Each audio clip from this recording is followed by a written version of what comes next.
Hello and welcome to the Green Profit Academy Pros podcast. This show digs into the challenges in growing a lawn care and landscape business while maximizing your profit. I'm Christeen Era. And I'm Steve Bousquet. We are the green industry experts in profit, growth, and leadership. Hi, Christeen. How you doing? I'm good. How are you? I am good. I'm excited for part 2 of the Scalable Growth Business Model. Yeah, I know this is kind of can be a heavy topic for some, kind of wrapping your head around it. I think even if you're, especially if you're just kind of listening to what we're talking about. So if you're not familiar with this yet, or you're like, yeah, I've read the book, I kind of touched on it, I invite you to kind of go back and look at the charts that we're talking about today, the dashboards that we shared. We put a lot of work into this to help guide entrepreneurs and business owners through, being intentional about scaling their business and not just kind of letting growth happen, which when growth happens, we've seen it costs us, and it costs us our profit, right? Which is money that we can reinvest in the company, money that we can take as business owners, as a distribution. So we want to safeguard that, which is why we developed this concept. And this is chapter 8 in the book, Profit First for Lawn Care and Landscape Businesses. And I think this is the chapter that you did the most work in. And I know we checked the formulas frontwards and backwards 3 different times. We checked a lot of sources and, with a lot of different industry leaders. And we actually went into books of lawn care and landscape businesses and made sure that these were the numbers, right? Now, and the percentages won't change. The numbers might change, as inflation changes, but the percentages and the ratios will remain the same, because that's the beauty of running it on percentages, right? The percentages will always stay the same. The numbers will change, but the percentages always stay the same. And that's why this is always going to be valid for forever, basically. It's so important, and it's helped my business so much. As my business grew and doubled over a 5-year period, I was able to use this formula and these models to help me. And it was a plug and play. I didn't have to sit down every quarter, every, period and say, oh my God, what am I going to do now? How do I do this? How do I do that? They just adjusted themselves because it was based on percentages. The money always was where it needed to be when it needed to be there. Yeah. And I would like to share too with our listeners to give them a little bit more insight because, I always have the inside skinny on Steve's business and what he's doing and how his team is doing and all that. Steve he grew to a certain revenue level, which took him, a very long time to get there. And then he was kind of stuck, like they were kind of going forward and then backward and forward and then backward. And then when we started diving into the scalable growth business model, and just even at the beginning, just implementing some of the strategies in this, he went past that forward and backward mark. And then he went past that. And he continued to implement these strategies, him and his team. And then they went past that. And even now they're growing past that. So I'd love if you'd share, Steve, your growth that you had in certain periods of time versus, when you started implementing these strategies and how much growth you had there. Well, it took us years to get to even up to $1 million. It took us almost 20 years to get to $1 million. And we got to about 1.8 million. It took us another 10 years. So it took us about 28 years to break the $2 million stage. And then from 28, and then another 10 years, we broke to $5 million. So it was we more than doubled over the next 10-year period. And that's what Christine is referring to. But I had to learn a lot. I had to learn like so many different things. So I was really always focused on selling the work and doing the work. And I had to learn how to manage cash. I had to learn how to hire people, train people, grow my leaders and managers in the company. And that is when my business grew, is when I got out of my own way. And I started growing a business, growing leaders, growing managers, developing a relationship in my community with my bankers, my accountant, my attorney. And not that I needed an attorney for, law cases and being sued and everything. That's not an issue we have, but just making sure that the company was legally protected and had the right structure. And, Profit First played a huge role in this. And also making sure that my team was always having development. I was always having my professional development. And I kind of went, from kind of having where I always had this mindset of keeping everyone at arm's length and using humor and sarcasm to keep everyone kind of out and at bay, to having changed my mindset to more curiosity, vulnerability.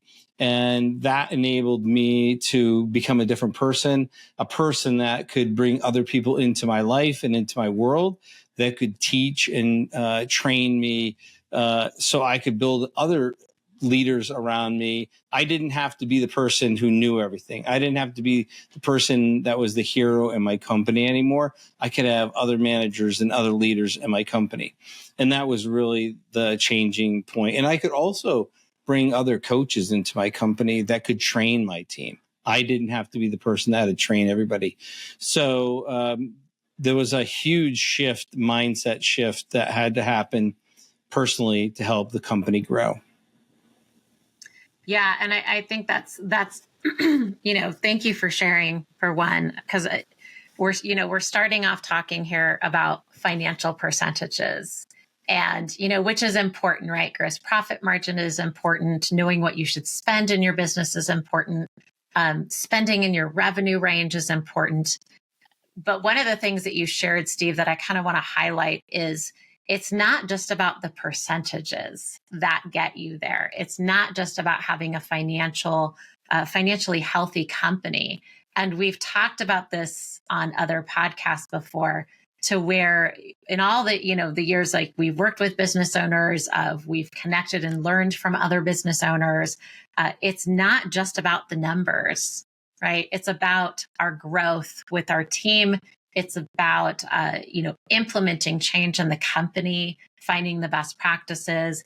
And one of the most important things you touched on is, and we come back to this, like we've had this conversation, right? Like, is it the chicken or the egg that comes first, right? And the thing that I am so surprised that we've landed on is it's really about mindset, right? That growth mindset, that open mindset, being curious is kind of that foundational piece that supports everything else, from developing your leaders, from growing your company, scaling your company, having numbers like this that's outlined in the scalable growth business model dialed in, because when you get to that point, you're going to start pulling your emerging leaders in, and helping with these higher revenue tiers on growth.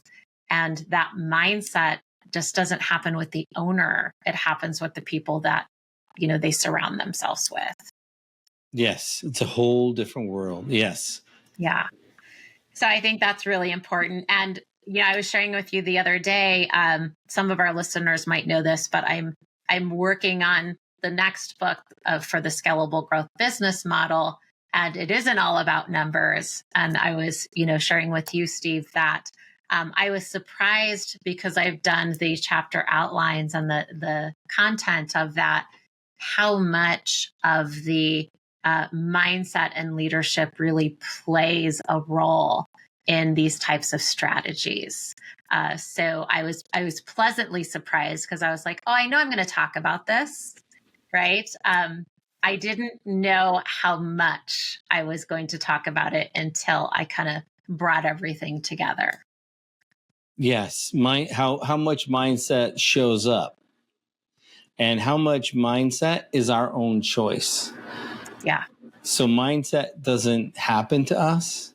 We get to choose it. And there's so much ownership and responsibility and power that happens in mindset.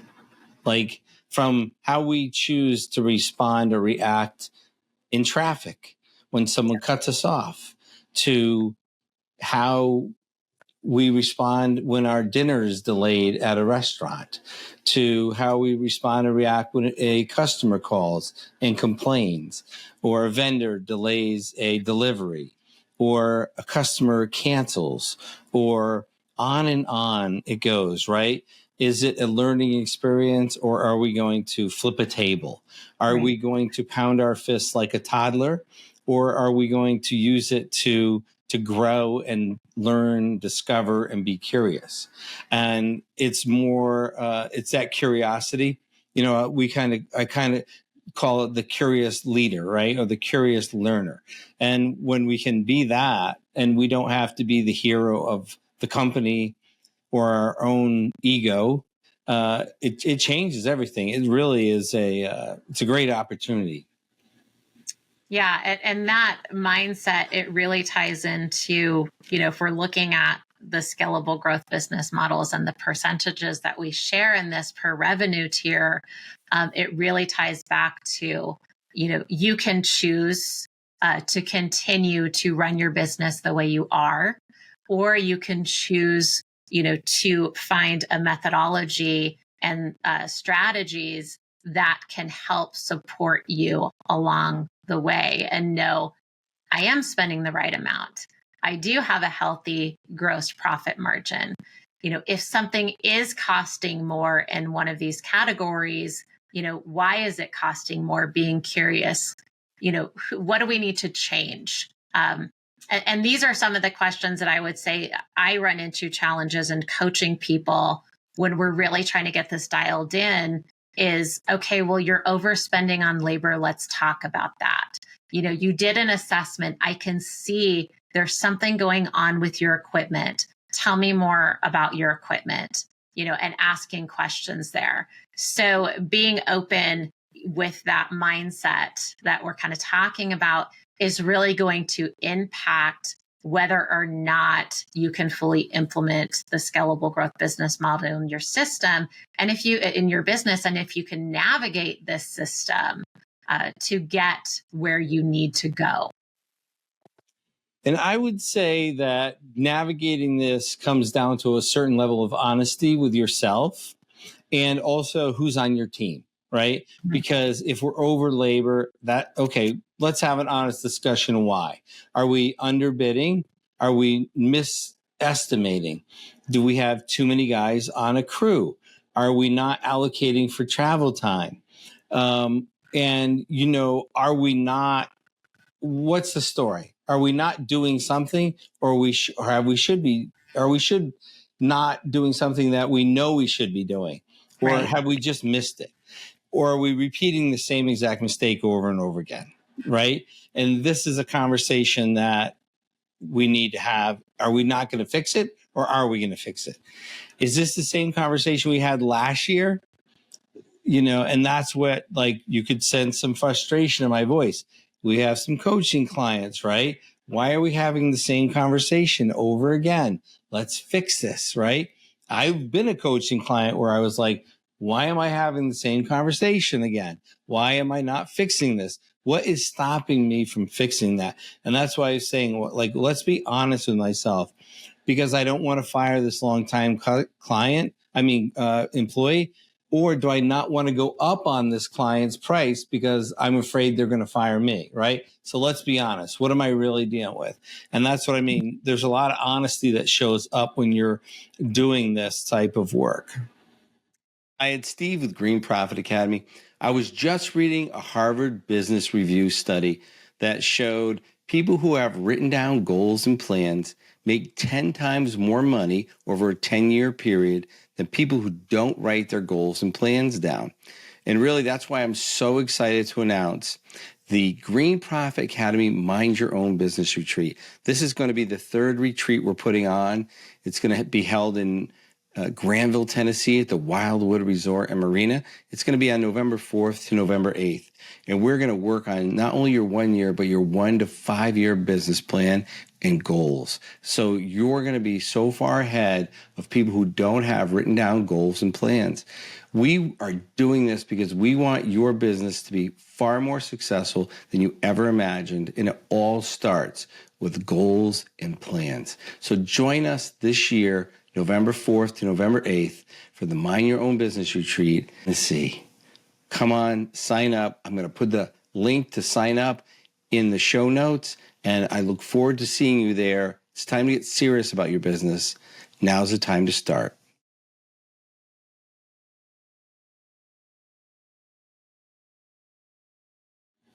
Yeah, because what we're doing is we're tying the operations and your revenue to your business habits, really. Right. And, and also trying to increase your awareness. And that's why we're here it's important to us to increase business owners' acumen.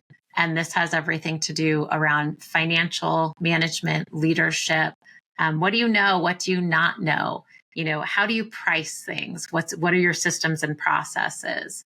And in the Scalable Growth Business Model dashboards, we start off with revenue, and we have, here 7 revenue tiers. It starts from 0 to 250,000, and it goes all the way up to 10 to 50 million. And we have a percentage of spend in each one of these categories on what you should spend at your revenue tier. So we have materials and subcontractors is one. So what are you spending there? Your total field labor. And in some of these outlines, I even break down, how much are you spending on landscape? Let's say if you're, a year-round business model, 3-ring circus, how much labor is in landscape? How much is in lawn care? What about maintenance or irrigations? And then we even unpack operational payroll. And this was important to put in because I've seen in so many businesses where they're overspending on the office staff, and they're not aware that they are. And it can come back to in that situation where, do you have the right people on your team doing the right job? Because the business owner might be looking at their office staff and going, well, they're even overworked. How can, if I'm supposed to be at like 7% and I'm at 12%, how am I supposed to cut things when they're overworked, right? And there's strategies to these things. So again, this dashboard isn't just meant to guide you on how much to spend in your business so you're profitable. It also helps you identify opportunities in your business for improvement, building systems and processes, and increasing efficiency.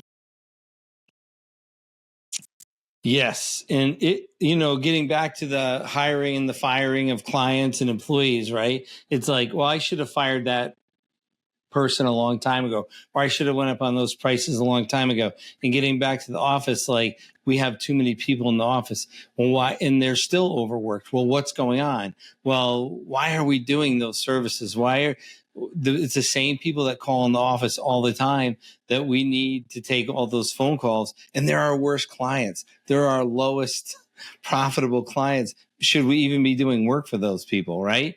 So we have our lowest profitable clients serving, costing us all this money. So that's another issue. So it really gets you to start looking at what you're doing, why you're doing it, how much the cost is involved, and is there other ways that it can be handled. So it really gets you to start looking at a lot of things. And the other thing is, gets you to take responsibility. Did we train our clients to behave like that?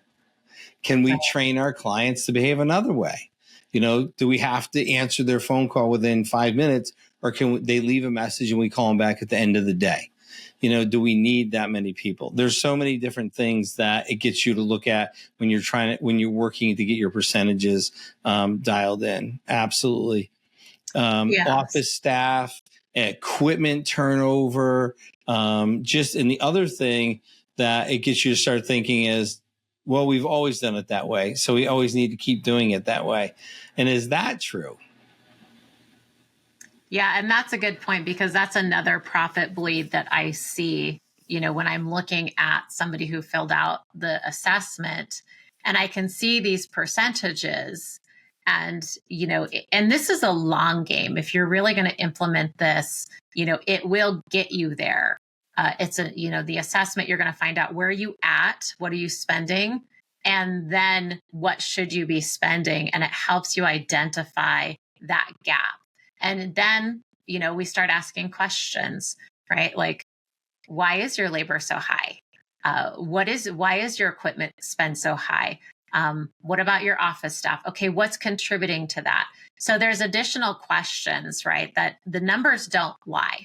The numbers are going to tell you something's wrong. They're going to tell you we're not a financially healthy business if you're not one. They're going to help you, in this assessment, identify where you're not financially healthy. So it will zero in on those problem areas. And then we can start asking additional questions and figuring out, well, what do you need to fix now?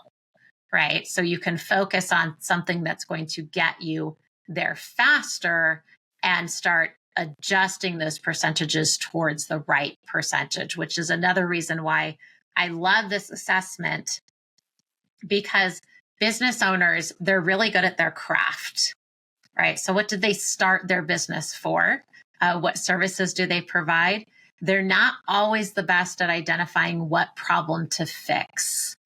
So this kind of takes that strategy of throwing spaghetti at the wall and identifying and honing in on what do we need to adjust and what area can we focus on to stop the bleed, or, start getting a financially healthy company. And it could be the office equipment's another bleed, when they don't use equipment at all, like these ATVs, these special toys that people buy. And that's another bleed that we find when owners include toys in company expenses, right? So maybe it's a boat, maybe it's an ATV, maybe it's a camper, or maybe it's a huge luxury SUV that is expensing as the company vehicle. That doesn't need to be in the company, right? So those are other bleeds. And I've seen companies that are barely hanging on with these type of expenses on their books. That it's really costing the company their future, but yet they're on the books, almost like they're deserving of it, and it's almost bankrupting the company, literally. So, that's that honest conversation again that people have to have with themselves. Absolutely need to do that. Yeah. So I would say, that this may not be for everyone. I think it's for the business owners that really want to be intentional and transparent about growing and, and building a long-term profitable business, and treating that business as an asset that they're investing in that will then give back to them when they're ready. Whether it's you want to sell the business, or you want to, step out of the business and get a dividends from the business to where it continues to pay you. If we're intentional about it now, then it's going to be able to pay us back, when we don't want to be intentional about it anymore. We don't want to be in the day-to-day running things. And if we make sure the company is financially healthy by our percentage of spend, we can get there faster. And I love how it can give us insights on areas to look to. We were kind of talking about that just a few minutes ago. And Steve, I know you discovered some things in your company that where you didn't have to spend money, or some of the costs that you had didn't serve your business model. And it was an opportunity for you to generate more profit in your business and create capacity with your team and even your budget. With the marketing? Yes. Yep. It was, so we had a big cash flow pinch in the spring because we would do a lot of our marketing for our lawn care in the spring. So we would have this huge, like $80,000 or $90,000 spend in the spring, and it would put this huge cash flow pinch on us. And then once we identified that and we started doing profit first, we isolated the marketing spend as its own account. And so we're funding that over a 12-month period.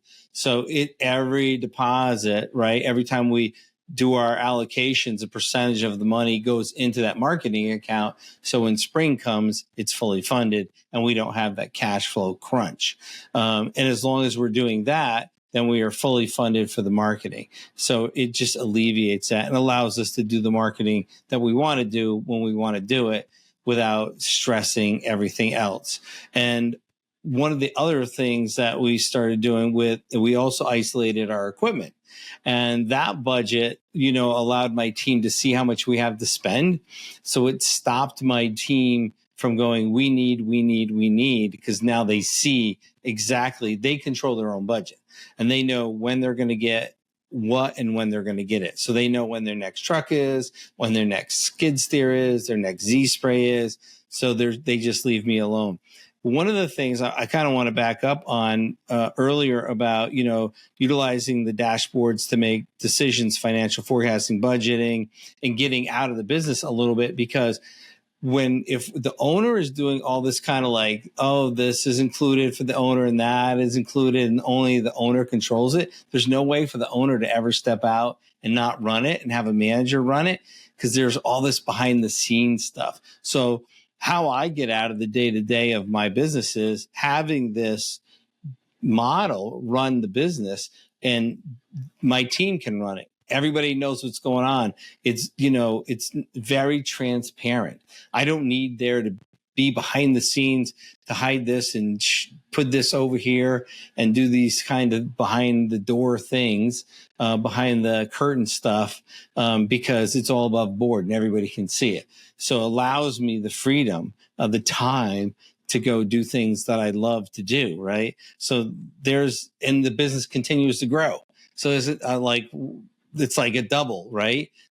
I get the time, the business grows. So when we're doing those kind of behind the curtain things, it kind of handcuffs the business. The business doesn't grow. We don't get any freedom. So it's not really a great thing, even though it might save you think you're saving a couple pennies on your taxes, but you are really compromising the future, your own future and the future of the company.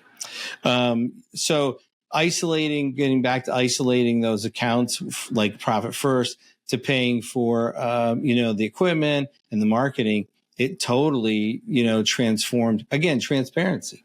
We know we get to spend for equipment and for the marketing. And it really, it just had a lot of insight from my team as far as what the spends were. Yeah, and I liked that, you shared this process with your team, and I had even had a few calls with them too to kind of help get, things dialed in and answer some questions. And they had some really great questions. I loved that they were showing up and it wasn't you showing up, and it was because it was giving them that sense of ownership and that they could contribute something and control something that really benefited the company. And, they were driving it. So they had some really good questions about equipment. They had some good questions around owners' compensation, like what they should include and how much. And we continue to get, the percentages dialed in for the company and sharing some strategies with them too of things that they can be more aware of. But again, this assessment, and I want to invite our listeners, if you haven't taken this assessment, we're going to include the link for the Scalable Growth Business Model in the show notes for you to go take the assessment. Once you take the assessment, you can then book a call with us to unpack your assessment, right? So you can start gaining some insight on where is the overspend, or maybe where is the opportunity? Maybe you're underspending and there's opportunity. Getting some ideas around your goals and kind of what's the next move for you when it comes to this assessment. What are some of the things that you can instantly change that will benefit your company? And I know we've coached people after taking this assessment on, we identified their pricing was wrong, so we helped them correct their pricing. We identified there was a problem with their equipment spend, so we figured out what that was. And it wasn't really their equipment spend. What it came back to was they were not including their equipment in their pricing. So the company was essentially just paying for the equipment and not charging their customers for it. So it's really just gaining some insight, in your business. Where are you at? Where are the opportunity for improvements? And how can you, further leverage the scalable growth business model dashboards and the strategies that go along with them? And this is an advanced method in your business, but you can start off at any revenue range and start utilizing the strategies here. It is an advanced method, but we help people, we guide people through it. If you do this, you'll be ahead of 95% of all businesses in America, regardless of their size. You'll be so much closer to your goals. It takes you out of wondering if you're doing the right things. It takes you out of the mystery of if you're doing the correct things. It's given me so much confidence in knowing I'm always on the right path, heading in the right direction. I've stopped buying equipment that doesn't move my company closer to our goals. My team manages the budgets better than I do. They are so much more intentional about spend. I did not realize how much I loved equipment and how much emotion I had around buying shiny. And how much less they do. And they love hitting numbers just as much as I do. They love hitting goal as much as I do, if not more. So if this was available and I had done it 30 years ago, I would have gotten further faster. And the fact that you're here and I'm here and that we help people through it and they're not alone is just a golden opportunity for people. So I would encourage you, if you were listening to this, take the assessment and take advantage of this great opportunity. Yeah. And if you have not, read the chapter, read it. It's an auditable. It's on, Amazon, the book. You can download it. There's charts included with it. You could also go to our website and, I'll include that link as well here. I will be presenting a live webinar on this. I will include that date and link in the show notes if you want to join me live. That's actually being co-hosted with another professional in this industry who serves this industry, Ramblin' Jackson. You might know him or have heard of him. So I will share that. So if you want to join the live webinar, I'll include that link where you can dive a little bit more into this, where I will be presenting live. And you can bring your questions. So I will answer questions on there as well. Awesome. Well, thank you so much for joining us on this podcast. And we look forward to you joining us on the next podcast. Thanks for listening to the Green Profit Academy Pros Podcast, the show that digs into the challenges of growing a lawn care and landscape business while maximizing your profit.